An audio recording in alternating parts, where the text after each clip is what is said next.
Hello students, good evening.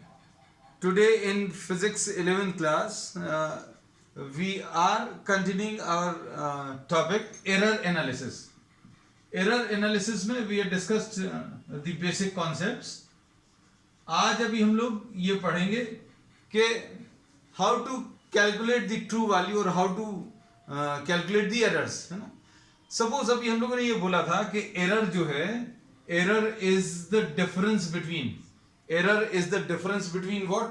The true value and the measured value, या measured value और true value के बीच का difference है. It is the difference between the measured value and true value के बीच का difference है ना. तो अब हमारा ये क्वेश्चन आता है कि what will happen if we do not know the true value, है ना. तो उसका अभी हम लोगों ने एक सोल्यूशन दिया. सोल्यूशन ये दिया कि that if you are not knowing the true value of any physical quantity, we make many number of measurements. So now suppose let A1, A2, A3 and so on up to AN are the n measurements of a physical quantity. आपको अगर किसी quantity का true value नहीं मालूम तो अभी हम लोग क्या करेंगे, उसके बहुत सारे मेजरमेंट करेंगे. बहुत सारे, सपोज अभी हम लोगों ने इसके n मेजरमेंट्स कर लिए, है ना. अब n मेजरमेंट्स करने के बाद अभी हम लोगों ने इसकी जो एवरेज है वो एवरेज निकाल लिया. तो एवरेज कैसे निकालते हैं? Average will be found by taking a1 plus a2 plus a3. सारी मेजरमेंट्स को आप ऐड कर लो और उसको n से डिवाइड कर दो. So this will be what the mean of all the measurements, है ना. तो ये पूरा प्रोसेस कब कर रहे हैं? When we do not know if true value is not known. अगर ट्रू वैल्यू नहीं मालूम है किसी भी फिजिकल क्वांटिटी की, तो अभी हम लोग क्या करेंगे, उसके n मेजरमेंट्स करेंगे और n मेजरमेंट्स का मीन ले लेंगे. और फिर मीन लेने के बाद now am can be considered as the true value. अगर ट्रू वैल्यू नहीं मालूम है तो आप n मेजरमेंट्स करिए और n मेजरमेंट्स करने के बाद उन सभी का एवरेज ले लीजिए. उन सभी का जो एवरेज है that will represent what the true value. अब ट्रू वैल्यू पता चल गई. Now once again we are starting our discussion that true value is am, है ना. इसको अभी हम लोगों ने am लिख दिया. अब हम लोग क्या करेंगे, we will now try to find out the errors. Now to calculate the errors,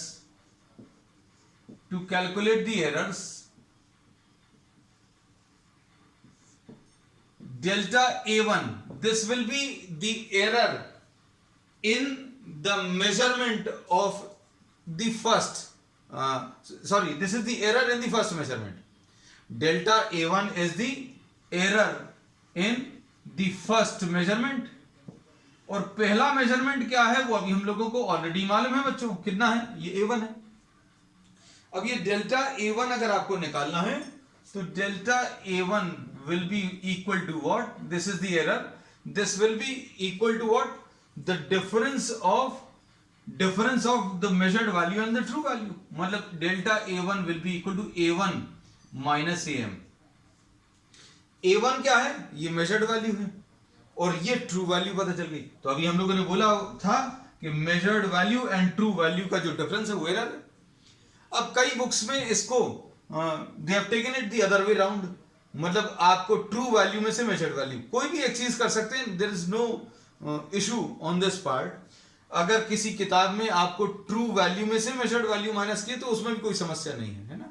अभी इस स्टेज पर आपको लग रहा होगा कि भाई ये तो अब साइन चेंज हो जाएगा, तो लेकिन साइन सबका चेंज होगा, है ना.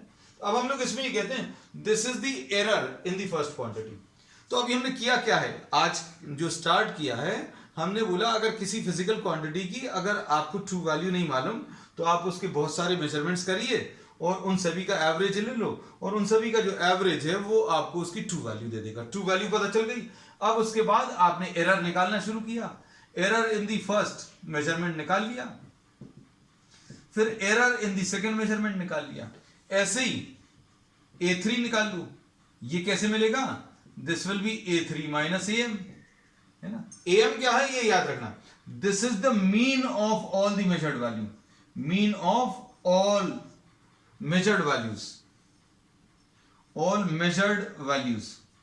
मीन तो समझ में आता होगा, सारी क्वांटिटीज को ऐड करके डिवाइडेड बाय n, है ना। और इसी को अभी हम लोगों ने ट्रू वैल्यू ले लिया, this is the mean of all the measured values. अब हम लोगों ने ये बोला कि आपने error in the first measurement निकाला a1 minus am, error in the second measurement निकाली, error in the third measurement, और इन सबको निकाल लो। अब इसमें अभी हम लोग ये बोलेंगे बच्चों कि कुछ इसमें से पॉजिटिव रहेंगे, some of these will be positive and some will be negative, and if you try to find out the summation of all these, it may turn out to be zero। भाई इनमें से कुछ values जो हैं, ये जो measurements आपने किए हैं वो कुछ जो है ट्रू वैल्यू से ज्यादा रहेंगे, कुछ ट्रू वैल्यू से कम रहेंगे, और ज्यादा जो रहेंगे उसमें अभी हम लोग बोलेंगे पॉजिटिव आंसर आएगा, और जो कम रहेंगे उसमें नेगेटिव आएगा। इन सबको अगर आप डायरेक्टली ऐड अप करोगे तो आपको कुछ नहीं मिलने वाला है। तो अब हम लोग क्या करते हैं, to find out the actual error in the measurement, we take the absolute values। तो अब हम लोग एक नई चीज डिफाइन कर रहे हैं, the magnitude of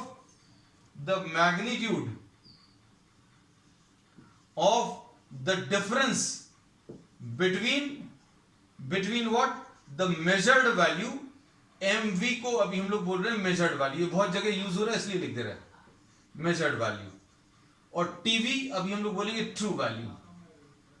तो अब हमने इसमें क्या बता दिया बच्चों, the magnitude of difference between the measured value and the true value gives us an idea about what the absolute error is, the absolute error. तो अब हम लोग एब्सोल्यूट एरर कैसे बताएंगे बच्चों, देखो डेल्टा ए, अभी हम लोग एब्सोल्यूट एरर लिख रहे हैं, वो कैसे मिलेगा, डेल्टा A1 का मैग्नीट्यूड प्लस डेल्टा A2 का मैग्नीट्यूड, ऐसे कर करके सारे आप ऐड कर दो और डेल्टा AN निकाल लो, है ना। सारे एब्सोल्यूट एरर्स को ऐड किया डिवाइडेड बाय n। ये जो साइन है ये मैग्नीट्यूड का साइन है, ये क्या करता है, अंदर अगर नेगेटिव साइन आएगा तो उसको पॉजिटिव में कन्वर्ट कर देता है ना, सिंपल सी चीज है। So what we are doing, we are converting the negative values into positive values. आपने delta A1 magnitude of delta A1, delta A2 this will be magnitude of delta A2, delta A3 and so on up to delta AN, सबको add कर दो, सारे errors की absolute values को add किया और divided by n कर दिया। तो ये जो आपको मिलेगा, this will be termed as mean absolute error. इसको अभी हम लोग क्या बोलेंगे बच्चों, this will be termed as mean absolute error. इसको अभी हमने मीन एब्सोल्यूट एरर बोल दिया। अब देखो आज की क्लास में अभी हम लोगों ने क्या कर लिया कि अगर आपको ट्रू वैल्यू नहीं मालूम है, अगर आपको ट्रू वैल्यू नहीं मालूम तो आप बहुत सारे मेजरमेंट्स करो, सारे मेजरमेंट्स को ऐड करके n से डिवाइड कर दो तो ये मीन मिल जाएगा, और इस मीन को ही अभी हम लोगों ने ट्रू वैल्यू मान लिया। अब ट्रू वैल्यू मानने के बाद पहला वाला जो मेजरमेंट है उसका एरर निकाल लो, delta A1 will be A1 minus AM, दूसरे वाले का एरर निकाल लो डेल्टा A2 माइनस AM, ऐसे सारे एरर्स निकाल लो। अब हमने अगला स्टेप जो बताया, हमने बोला इनमें से कुछ वैल्यूज पॉजिटिव रहेंगी, कुछ नेगेटिव रहेंगी। तो नेगेटिव साइन का इफेक्ट खत्म करने के लिए, नेगेटिव साइन का इफेक्ट क्यों खत्म करना है, क्योंकि भाई अभी हमने बोला कुछ जो है वैल्यू ज्यादा है, कुछ कम है, तो पॉजिटिव और नेगेटिव वैल्यूज ऐड करें तो सारे एरर्स का एडिशन आएगा, सारे एरर्स के एडिशन में पॉजिटिव और नेगेटिव वैल्यूज ऐड करके जीरो दे सकता है। और टोटल एरर जीरो का एक मतलब ये भी कोई निकाल सकता है कि भाई हमने एरर ही नहीं किया, जबकि एरर्स तो आए हैं लेकिन कुछ पॉजिटिव थे कुछ नेगेटिव थे, और वो पॉजिटिव और नेगेटिव एक दूसरे को कैंसिल करके हो सकता है जीरो दे दें, हो सकता है जीरो दे दें। तो हमने बोला ये एक फॉल्स कंक्लूजन निकाल सकता है। क्या फॉल्स कंक्लूजन निकाल सकता है बच्चों, कि टोटल एरर जीरो का मतलब ये भी एक हो सकता है कि आपने एरर किया ही नहीं, जबकि ऐसा तो है नहीं, सभी में एरर्स आए, कुछ में पॉजिटिव कुछ में negative. So you have found out the absolute error. Absolute error कैसे निकाला बच्चों, आपने इन सब की एब्सोल्यूट वैल्यूज ले ली, एब्सोल्यूट वैल्यूज के लिए अभी आप ये मैग्नीट्यूड का साइन लगा देते हो, and this converts all the negative values into what, positive values. ठीक, अब हम लोग इसमें ये कहते हैं कि ये आपको मीन एब्सोल्यूट एरर पता चल गया। अब देखो आपको क्या क्या चीजें पता चली हैं, अच्छे से सुनना बच्चों। अब आपको इस पूरी डिस्कशन के बाद हम आपको सिर्फ दो ही चीजें लिख रहे हैं। दो चीजें क्या हैं वो, एक तो AM और एक दूसरा डेल्टा ए, है ना। दो चीजें लिख ली।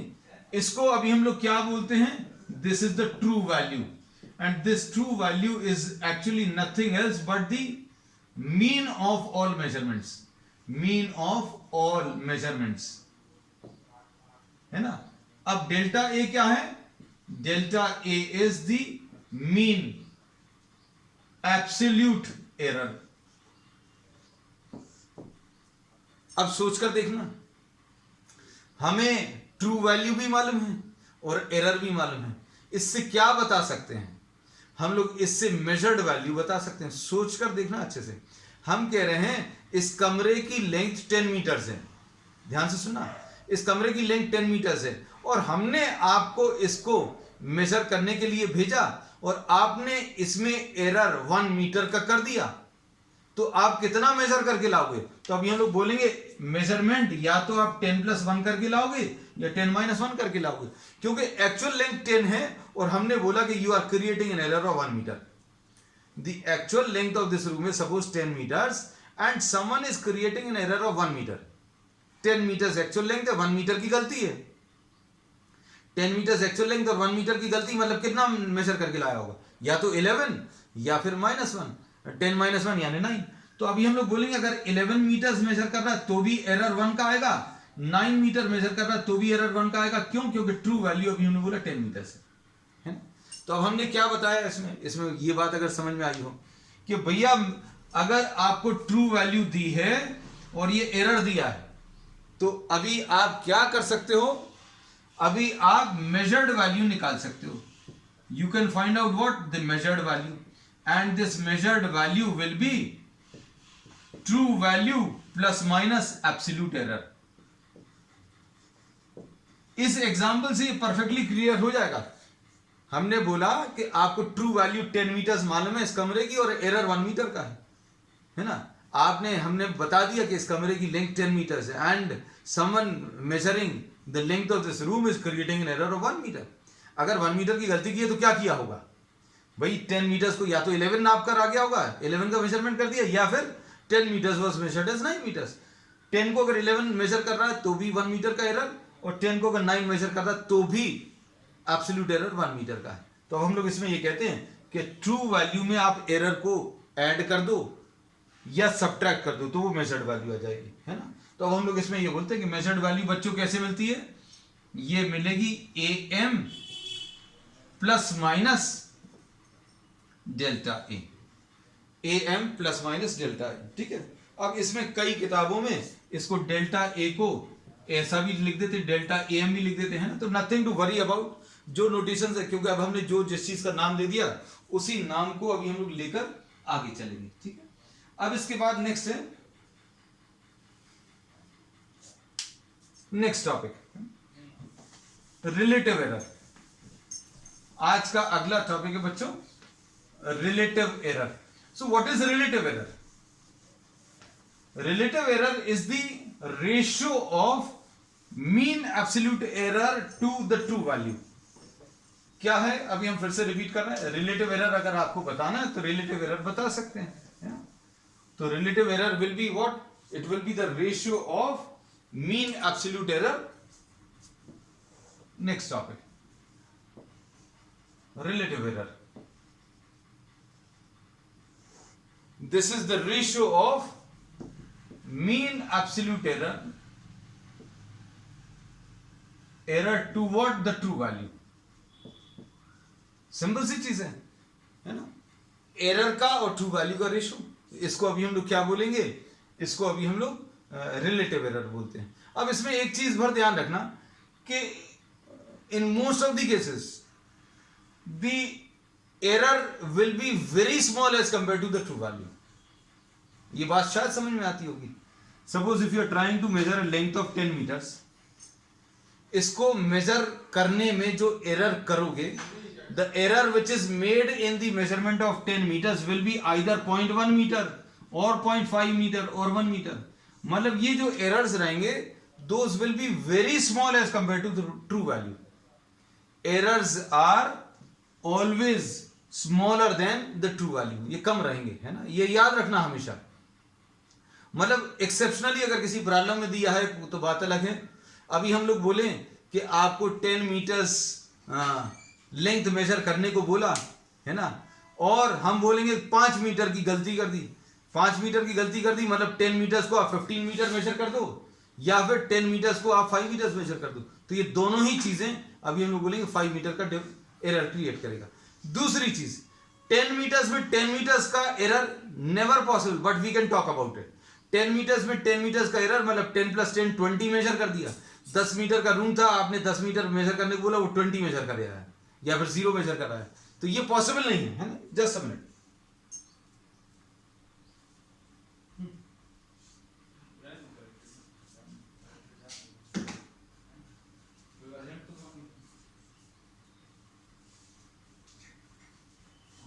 ठीक है, तो अब हम लोग इसमें बच्चों ये बोलते हैं कि error generally will be smaller than the true value. ये याद रखना है ना.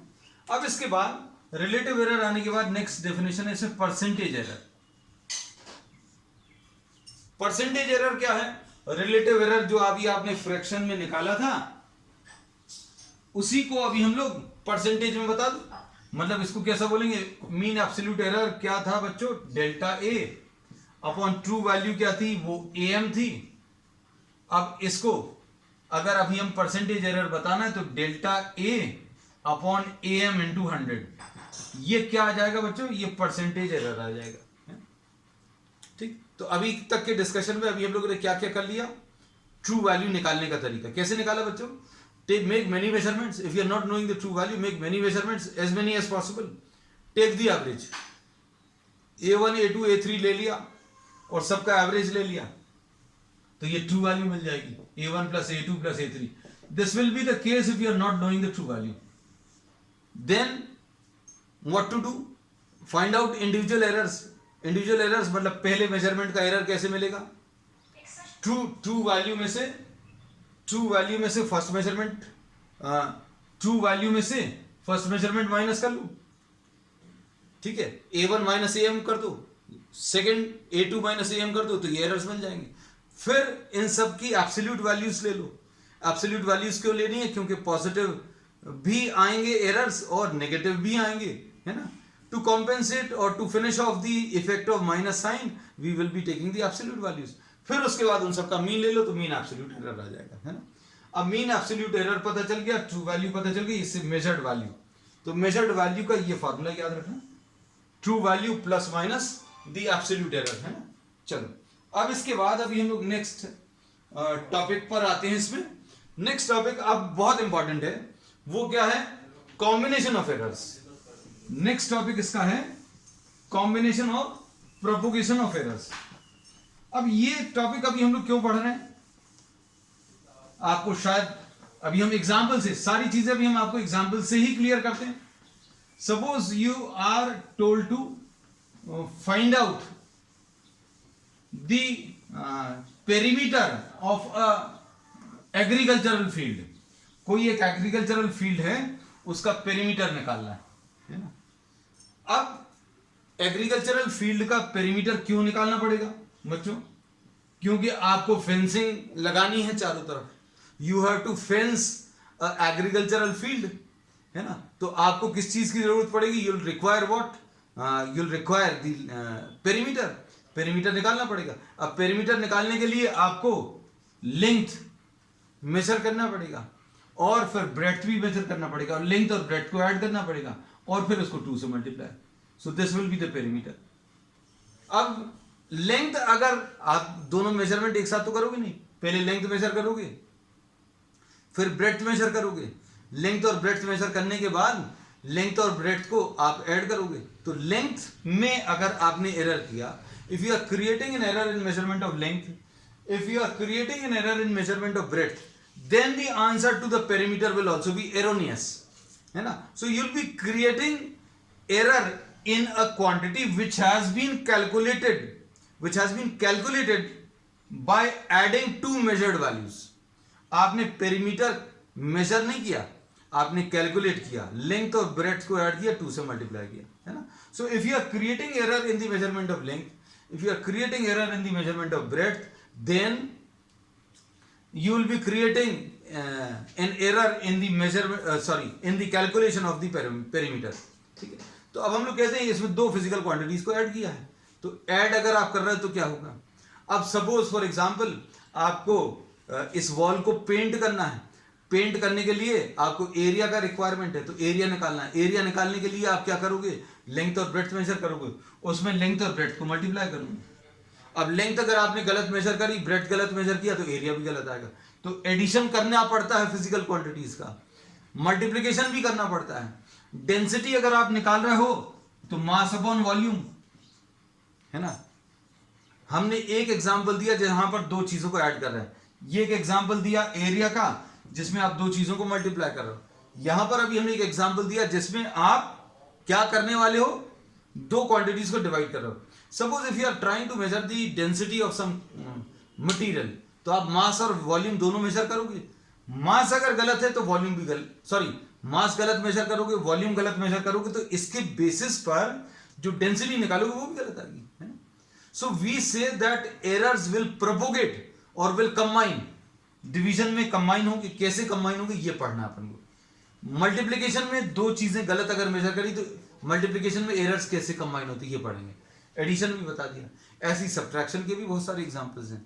Then you are having an example of what, raising to the power of, जैसे suppose for example L cube. अगर आपको कोई क्यूब दिया है और क्यूब का वॉल्यूम निकालना, तो क्यूब का वॉल्यूम एल क्यूब आता है. आप एल अगर गलत मेजर करोगे तो एल के ऊपर 3 अगर लगा दिया तो एरोनियस लेंथ के ऊपर 3 आएगा, मतलब वॉल्यूम गलत आएगा. तो ये कैसे एरर्स प्रोपोगेट करते हैं, कंबाइन करते हैं, वो अभी हम लोग पढ़ेंगे, है ना. और एक और अच्छा एग्जांपल अभी हम आपको दे दें. Series combination of resistances which you studied in 10th class, R is equal to R1 plus R2. In this, what we do in this, we add the two resistances. हम लोग रेजिस्टेंसेस को add करते हैं ना. अगर आपने इसको गलत मेजर किया, इसको गलत मेजर किया, तो जो इक्विवेलेंट रेजिस्टेंस है वो भी गलत आएगा, है ना. तो हम लोगों को ये कॉम्बिनेशन ऑफ एरर्स क्यों पढ़ना है ये अभी हमने बता दिया. हम हर चीज का रीजन बताते चलते हैं कि ये क्यों पढ़ रहे हैं अभी हम लोग, है ना. So now what we'll be doing, we'll try to find out how the errors propagate. Errors कैसे प्रोपोगेट करते हैं ये अब हम लोग इसमें पढ़ेंगे, है ना. अब सबसे पहला कॉम्बिनेशन ऑफ एरर्स में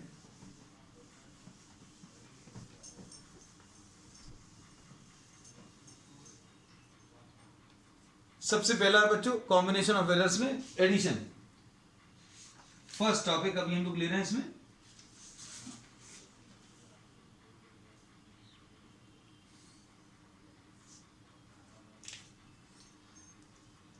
ये मेन हेडिंग है कॉम्बिनेशन ऑफ एरर्स, है ना. कॉम्बिनेशन ऑफ एरर्स में सबसे पहली जो सब हेडिंग है वो क्या है देखना. It is what, error of a sum. Error of a sum. अब इसमें suppose for example you are having two physical quantities, है ना. अब इसमें suppose A and B are the true values of a physical quantity, of two physical quantities.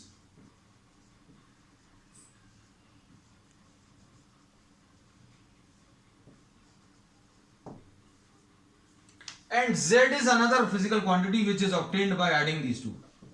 हम लोग अब R is equal to R1 plus R2 नहीं लिख रहे क्योंकि R is equal to R1 plus R2 एक स्पेसिफिक एग्जाम्पल था. A का नाम R1 हो जाएगा, B का नाम R2 हो जाएगा. A का नाम लेंथ हो जाएगा, ये कैपिटल B का नाम ब्रेड्थ हो जाएगा. तो ये अभी हम लोग इंडिविजुअल एग्जांपल्स नहीं ले रहे. हमने बोला एक फिजिकल क्वांटिटी Z दो और फिजिकल क्वांटिटीज को ऐड करके बन रही है ना. अब इसमें delta A and delta B are the mean absolute errors in these two quantities. अब ऐसा याद रख लेना। देखो जरा ध्यान से, अब इसमें देखो हम लोगों को ट्रू वैल्यू मालूम है, you are knowing true value of the two physical quantities. True value कितनी है, ए और बी, और इसकी एब्सोल्यूट एरर्स भी पता चल गए। So now what can you do, you can find out the measured values. Measured values are what, A plus minus delta A plus minus delta A and B plus minus delta B. ये अभी हमने पिछले topic में ही बताया। क्या बताया कि भैया आपको अगर ट्रू वैल्यू मालूम है, ट्रू वैल्यू का एग्जांपल याद रखना हमारा बहुत सिंपल है। कमरे की लेंथ 10 मीटर है और एरर 1 मीटर है। True value 10 meter, error 1 meter. तो मेजर्ड वैल्यू कैसी होगी, अगर हमने किसी को बोला कि आप इसको मेजर करके लाओ और वो 1 मीटर की गलती करके ला रहा है ना, तो क्या आ जाएगी मेजर्ड वैल्यू, कितनी मेजर करके लाएगा, 10, या तो +1 या -1, है ना। तो ए ट्रू वैल्यू और डेल्टा ए एरर है, तो ए प्लस माइनस डेल्टा ए। इसका एग्जांपल ये याद रखना, ये 10 है, 1 है ना, सिंपल है। अब हम लोग इसमें ये कहते हैं कि अगर आपको एक फिजिकल क्वांटिटी दो और फिजिकल क्वांटिटीज को ऐड करके मिल रही है and A is wrongly measured as A plus minus delta A and it is added to another physical quantity which is wrongly measured as b plus minus delta b। ये तो actual formula है, ये आपको दिया रहेगा। जैसे perimeter निकालने के लिए लेंथ और ब्रेड्थ को ऐड करना पड़ता है, इसके लिए फिजिक्स जानने की जरूरत नहीं है, एरर्स जानने की भी जरूरत नहीं है। Perimeter is what, perimeter is बच्चों 2 into लेंथ प्लस ब्रेड्थ। तो अभी हमने बोला ये तो मालूम रहेगा, इसमें मत दिमाग लगाना कि ये कहां से आ गया, है ना, this will be known to us. अब इसमें a physical quantity wrongly measured as a plus minus delta a, ये measured value है, और this is added to another physical quantity which is measured as b plus minus delta b। तो z will not be correct, z will be z plus minus delta z। z जो है वो भी गलत आएगा, और गलत वाली वैल्यू कितनी आ जाएगी, z plus minus delta z। So this will be what the measured value of z. This is the measured value of, ये लिखे हुए measured values are a plus minus delta a and b plus minus delta b। अब देखो बच्चों, z plus minus delta z है, और इधर क्या है, a है, और इधर पर बच्चों क्या है, b है, और यहां पर क्या है, प्लस माइनस डेल्टा a, और यहां पर क्या है, plus minus delta b। What have we done? We have simply rearranged the terms, थोड़ा सा rearrange कर दिया, b को इधर ले आए, डेल्टा a को इधर लिख दिया, है ना। अब देखो इसको ध्यान से, अब इसमें a plus B,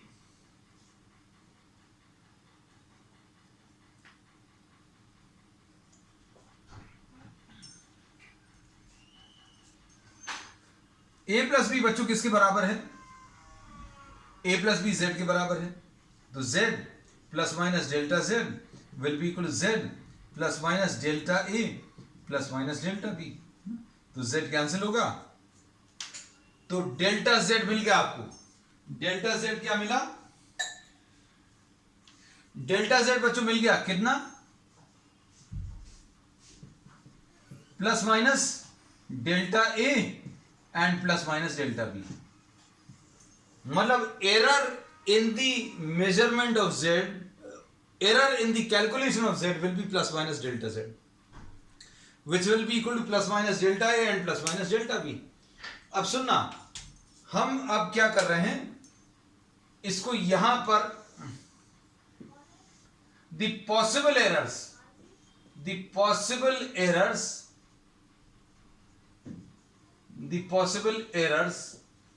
are, possible errors क्या आ जाएंगे बच्चों, delta a plus delta b plus delta A minus delta B minus delta A plus delta B and minus delta A minus delta B. ये पॉसिबिलिटीज है, इनके अलावा और कुछ नहीं होगा। देखो एरर्स कभी ऐसा हो सकता है, देखो कि दोनों ज्यादा मेजर कर लिए, डेल्टा ए भी पॉजिटिव है, डेल्टा बी भी पॉजिटिव है, delta A positive, delta B negative, delta A negative, delta B positive, और डेल्टा ए भी नेगेटिव और डेल्टा बी भी नेगेटिव। तो इसमें मैक्सिमम डेल्टा जेड कब मिलेगा? ये है मैक्सिमम वैल्यू। ये मैक्सिमम क्यों है? क्योंकि दोनों प्लस साइन विल अक्यूमुलेट और इंक्रीज द वैल्यूज। दोनों नेगेटिव साइन भी अक्यूमुलेट होंगे या इंक्रीज द वैल्यूज। यहां पर क्या होगा? एक प्लस है delta A minus delta B, delta A plus है डेल्टा बी नेगेटिव है, both will tend to compensate. एक जगह प्लस आ गया एक जगह माइनस आ गया तो क्या होगा? आपको भैया इनको कंसिडर करने की जरूरत ही नहीं है। तो अब हम इसको कैसा बोलते हैं बच्चों कि delta Z maximum will be plus minus delta A plus delta B. एक बार प्लस साइन ले लोगे तो ये आ जाएगा, माइनस साइन ले लोगे तो ये आ जाएगा, है ना? तो अब हम लोग इसको कैसा बोलेंगे बच्चों, ये याद रखना क्या कि जो इसका आंसर आएगा z की वैल्यू तो a प्लस बी आएगी, आंसर आएगा z plus minus delta z, और इसमें डेल्टा z अभी आप कैसा बताओगे बच्चों? Delta z will B delta z maximum which will be plus minus delta a and plus minus delta b। ऐसा कुछ आ जाए। मैक्सिमम वैल्यूज अभी आप ले लोगे plus delta a and delta b। ठीक है, ये पहला रिजल्ट है। इसमें इसका एक स्क्रीनशॉट ले लो बच्चों जल्दी से, टेक अ क्विक स्क्रीनशॉट, क्योंकि अभी हम इसी को पूरा चेंज कर देंगे। I will change this completely. अब देखो, error of a difference, error of sum था, अब रेड कलर में ब्रैकेट में लिख दिया। आपको अलग से टॉपिक बनाकर लिखना है, अलग से लिख लेना। एरर ऑफ अ डिफरेंस मतलब once again you are taking two physical quantities a and b whose true values are a and b. These are two physical quantities जिनकी true values मालूम है, और z is obtained by a minus b, है ना? z is equal to a minus b। अब ये कैसे होता है? कोई एक्सपेरिमेंट आप कर रहे हैं हीट का, उसमें अभी आपने किसी ऑब्जेक्ट को हीट किया, इनिशियल टेम्परेचर मेजर किया, फाइनल टेम्परेचर मेजर किया, और डिफरेंस ऑफ टेम्परेचर बताना है। डिफरेंस ऑफ टेम्परेचर बताने के लिए फाइनल टेम्परेचर में से इनिशियल टेम्परेचर माइनस करेंगे। तो माइनस कहां पर करते हैं? फिजिक्स में बहुत जगह आएगा, चिंता मत करो। तो z is equal to a minus B आया। अब देखो बच्चों, अब आपने क्या किया, ये तो फॉर्मूला है।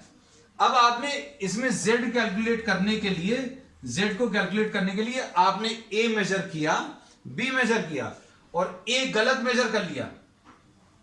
a गलत क्या मेजर कर लिया? a plus minus delta a आ गया, मेजर्ड वैल्यूज फिर से b plus minus delta b आ गई। अब आपने a गलत मेजर किया, ध्यान से सुनना।